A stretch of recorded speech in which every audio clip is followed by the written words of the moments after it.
So RV living definitely has its moments. Sometimes they're really long moments. Like today, we are on our way to the Talona Ridge Brinkley rally. Very excited about that. And stopped over at Bass Pro Shops there in Greenville and turned the generator on. It ran for like 2 minutes and then it shut off. So tried it again, came back on, turned the ACs on, ran for maybe 1 minute and then it turned off. Kept doing that over and over. We cannot figure out what in the world is going on with it, why it's turning off. We've tried everything that we know to try. It's got oil. It's getting really hot in there, hotter than the last one. I don't really know what's going on with that. Check the breakers, but sometimes just can't figure out what to do. So now we're in the process of trying to figure out where to go next, because we're gonna have to stay somewhere tonight because it's kind of humid and hot and we need air. So it is almost 9 o'clock and we've got to figure out a new place to stay for the night. I'm getting kind of tired. We're about 4 hours out from Talona Ridge. We won't be able to stay there tonight, but we've got to find a new place to stay. So frustrating. RV life. It'll get you. Matt hit the reset button and it's working again. What do you think we should do, Bella? Do you want to find a place to stay? Should we just try it? What are you thinking?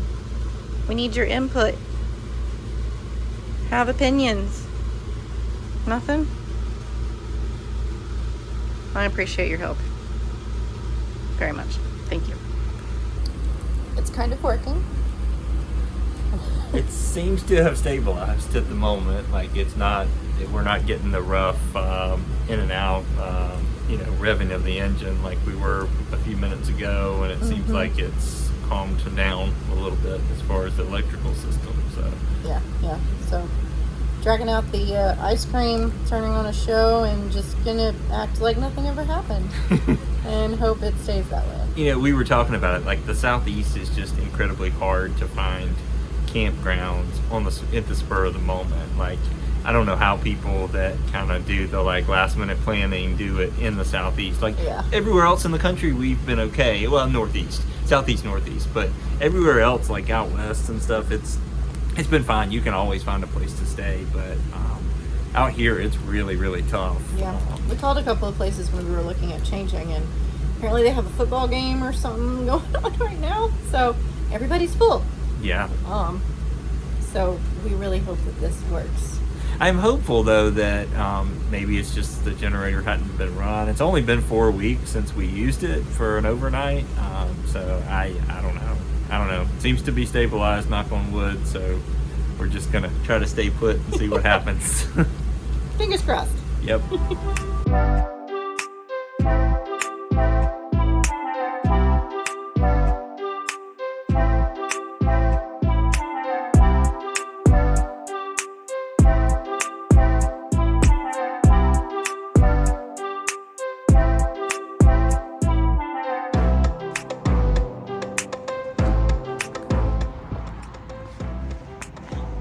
Yay!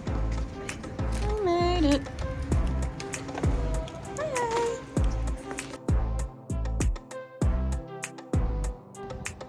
We have moved sites.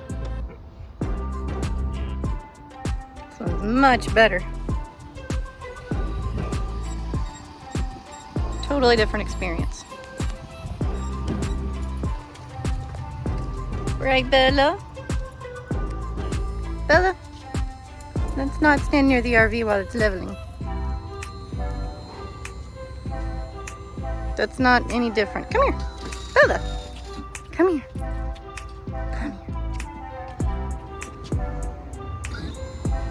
Come here. Come here. Come here.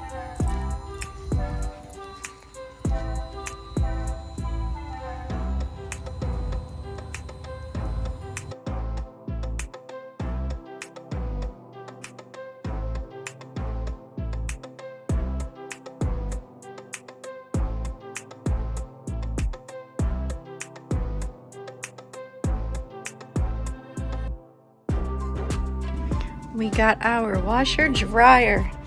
I'm super excited about it. I am too. No more laundromats or quarters or Right. not having to go somewhere to get quarters because they don't have quarters. Shrinking, burning Oh, clothes. yeah. It's happened a lot. It really has. This is going to be our first time using it, so join us while we see how this works. This is the app. The app for the washing machine. Very interesting. And now we're setting up our projector. It's noisy, isn't it? See, nope, no it's not. It is currently drying, and this is what it sounds like.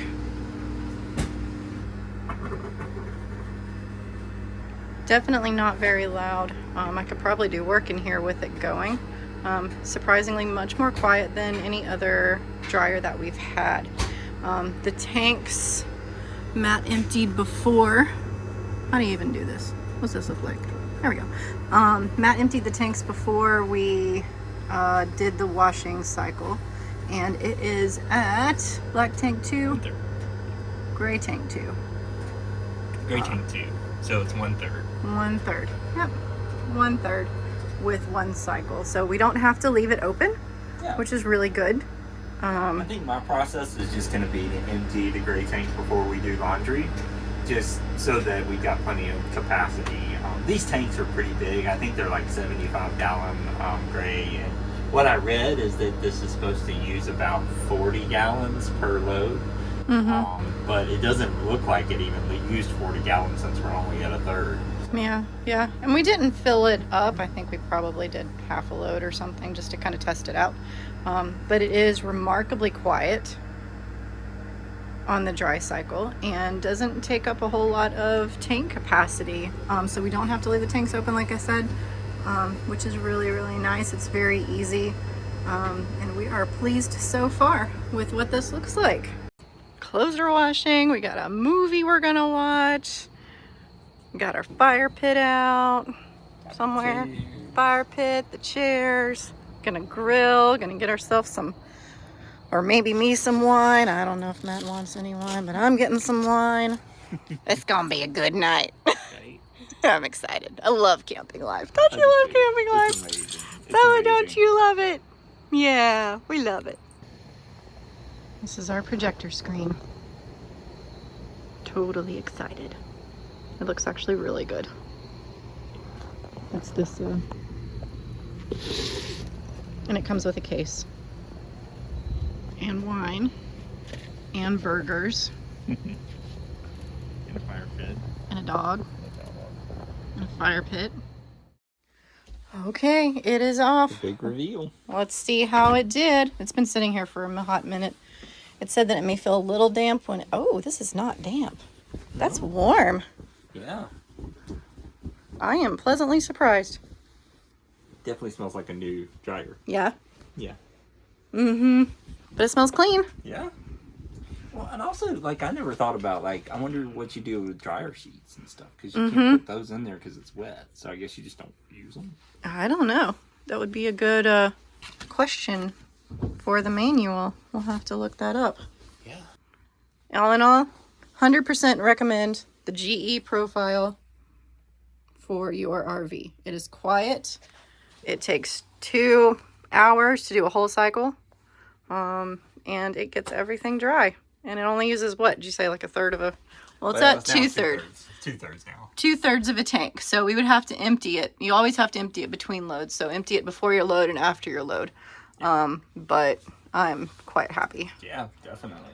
And it feels a little more like home now. Definitely. Yes. Good day.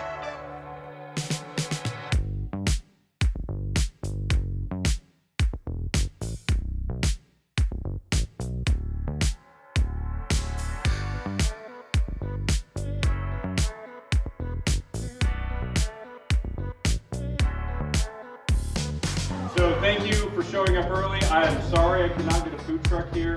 I tried.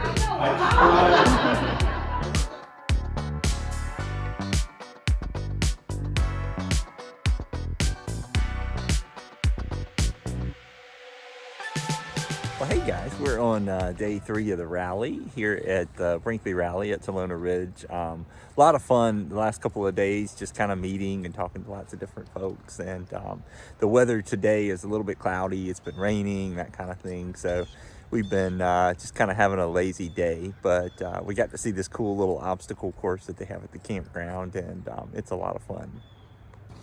Some days you just walk too fast, Matthew. You know, I feel like I'm walking at a very slow pace. Probably. It's one of these days where you just kind of want to lay in bed all day, take a nap, watch TV. Matt's been watching YouTube. I've been scrolling endlessly on my phone, being not productive at all. Yeah, it's cloudy and really cold and dreary and windy and all the things. I'll try to be a little productive today. Maybe. Probably not. It's not gonna happen. Pizza and movie night tonight. Yes. But you just gotta have some of these days sometimes. You know. Yeah. Very true. Yeah. We did tour a 3515 Model C, which is one of the Brinkley new prototype model things with an office in the back. Has the office in the back, which is amazing. It's a really cool design. If we were just like go out for a month at a time kind of people, I think that design would be perfect. Yeah. We really like the Model G though, being able to have the half bath in the back, and Especially a little for bit more full timing office space and stuff like that. It's just Yeah. it fits us better, but that is a really cool model. Yeah. Yeah. One day, maybe, when we get a house, whatever point that is. Yeah, which is a long time away. I don't want a house. No. I think we're really happy with how things are now. RV life's pretty amazing. Yeah. You should try it. If you haven't yet, give it a whirl. Dog wash, Bella. It's time. You ready? Come on. Let's do it. Let's do it.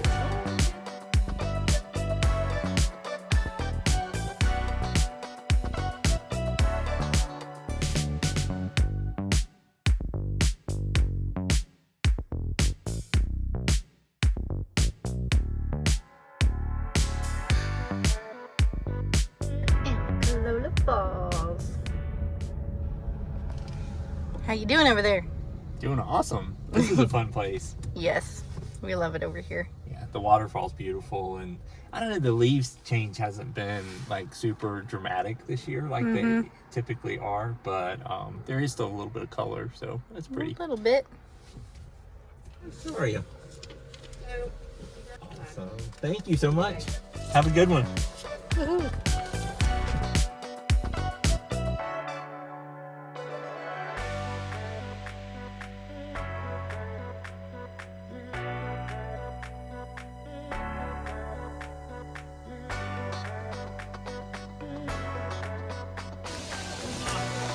$425 steps. Here we go.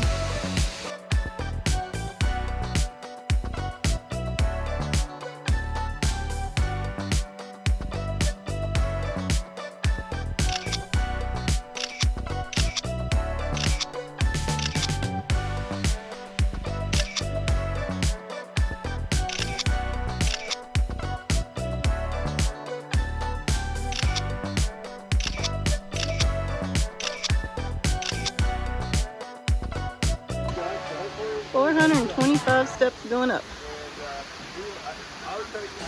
Are you ready? Let's do it. Let's do it.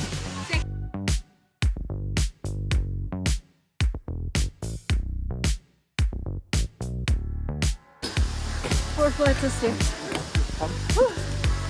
We have made 4 flights. Let's breathe. How you doing? Good. I'm dying. Dying. 83 feet of elevation change. Onward. I can see the top. I can see it.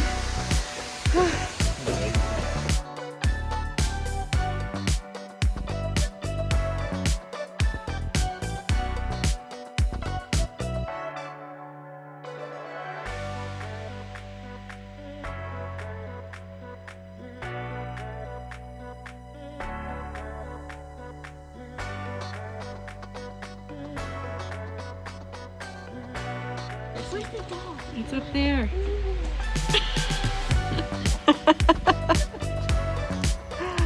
That's a hard pass.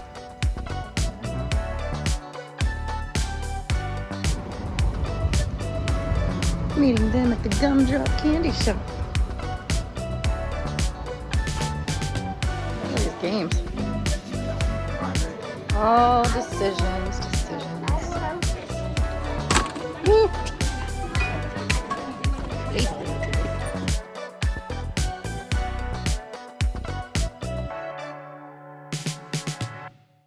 All right, guys. So we, this week we spent a good bit of time kind of having some fun with friends and with our families. And, one of the concerns I think that we both had when we went on the road was that, I think it's a concern that a lot of people have about just being able to connect with family and friends and maybe feeling a little more isolated in camping. That you go to the campgrounds, you kind of stay in your camper and then you move on to the next spot. Yeah. I know. I was definitely worried about that. I was like, I already have a hard time socializing with people. What am I going to do when I'm traveling in an RV? How am I going to make friends and keep friends? Because you only see people for a short period of time. Right. But I think we found that that's not really the case with this particular lifestyle. Yeah. I think it was around Talona in this video when I started thinking or noticing, I guess, that I actually kind of have a little bit better of a social life RVing than I did having a sticks and bricks home. And I think that is a couple of pieces. One is very intentional, going to rallies and meeting up with people, and another is you're not going to want to stay in this thing for a long period of time like you would a house, because it is smaller. So you want to get out and you want to walk around the campgrounds and you want to wave at people and talk to people, and it just gives you more of an opportunity to get out and explore than a sticks and bricks house. Absolutely. And I've seen friends in this last little bit as we've been full-time RVing that I haven't seen in decades. Some of them, and so that's been really, really cool to have those kinds of experiences. Yeah. And the rallies are a great opportunity to kind of whether that's a brand specific rally like a Brinkley rally, or whether you're going to a full-time families rally, or you're going to a family medical, what is it, family something coach, motor coach association or whatever. But there's a lot of those different types of rallies that are out there, but it's all like-minded RVers who enjoy doing this kind of thing. And so I think that brings us together much more so than even people in your neighborhood who may like something totally different than what you like. Right. So you've already got something in common with the people who you see out and about, and even more so at the rallies, because either you've got the same type of RV, or you have families, or you're full-time, or whatever it is. So it's much easier to connect with people on the road. Yeah, and absolutely. I think as you travel, Matt, you kind of like highlighted this of seeing friends, but when you go to a place, it's really important, if you want to stay connected to friends and family, to think of who could be in this area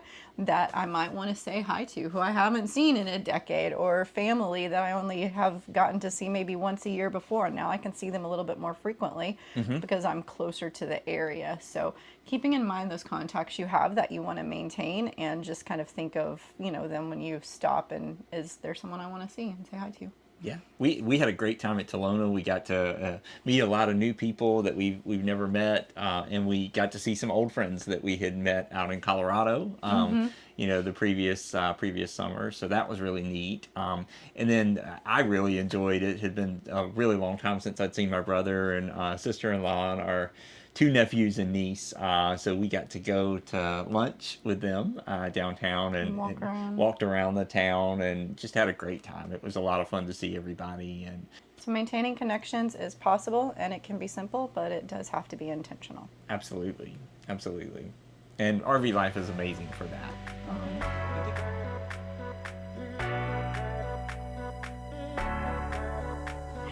So for the next video, it is going to be Thanksgiving, but Matt and I spent Thanksgiving in two different ways, so we're going to do a his and hers type of video next time to showcase those two different things that we did and how we stayed connected in that separation time, and show you what happened with the generator, this new issue with the generator, what was going on and why it occurred. So if you're curious about what's going on with the generator, other issues that will pop up along the way, which they do, and how we continue to stay connected to each other and friends and family on the road. Hit that like and subscribe button and stay with us on our journey.